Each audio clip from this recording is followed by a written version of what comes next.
So, for the PSA na naman person ngayon. So, psahelpline.ph. So, kukuha kasi ako ng birth certificate para sa baby ko. So, pagdating nyo dyan, makita nyo yung order na, pindot nyo lang, click nyo lang siya. And since birth certificate ang kukunin ko for my baby, so birth and accept terms and I consent.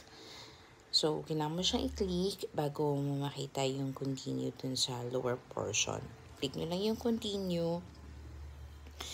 And yun, for someone else, kasi nga para sa baby ko, FI pala, pwede mo lang kunin na birth certificate. It's either of the four na naka-indicate dito. Kung for asawa mo, so kailangan mo pa ng certificate, pwede na siyang kumuha directly. Nakalagay naman din, here to request for certificate directly. So, continue. And ito yung mga list na kailangan mong fill upan. Pangalan mo, pangalan ng anak mo, pangalan ng tatay, birthplace niya, purpose, tsaka delivery address ng contact. So, yung first, pangalan ko muna, since ako yung kukuha. Details ko yan hanggang ma-fill up ko yung birthday ko. So, after nun, i-click mo lang yung continue, magpo-proceed naman siya sa number 2. Which is sa number 2, yung pangalan naman ng anak mo. So, complete name, nga pala yung pangalan mo. Kung babae ka, syempre maiden name, ibig sabihin ng dalaga ka. So, yung pangalan ng tatay, fill up nyo lang din.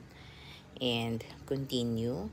Pag once na tapos na kayo, ayan, magre-reflect po yung pangalan, nakalagay, daughter's mother. So, pangalan ko po yun. Automatic, hindi na siya ma-edit kasi naka-gray. So, anong purpose? Nilagay ko lang dito, kunwari, passport, and nilagay ko kung para sa ang bansa. So, any naman yung reasons, bibigay pa rin naman nila sa iyo yun. So, it's either, may choice ka dito, either ipipick up mo, or di-deliver sa'yo. Kaya meron nakalagay doon kanina na delivery address. So, there, ilalagay mo yung ang pangalan ng tatanggap, number, tsaka email address.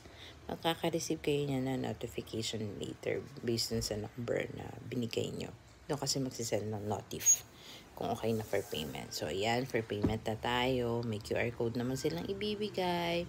Then, ngayon, nakita nyo sa upper portion, meron siyang notice for payment. Yan lang!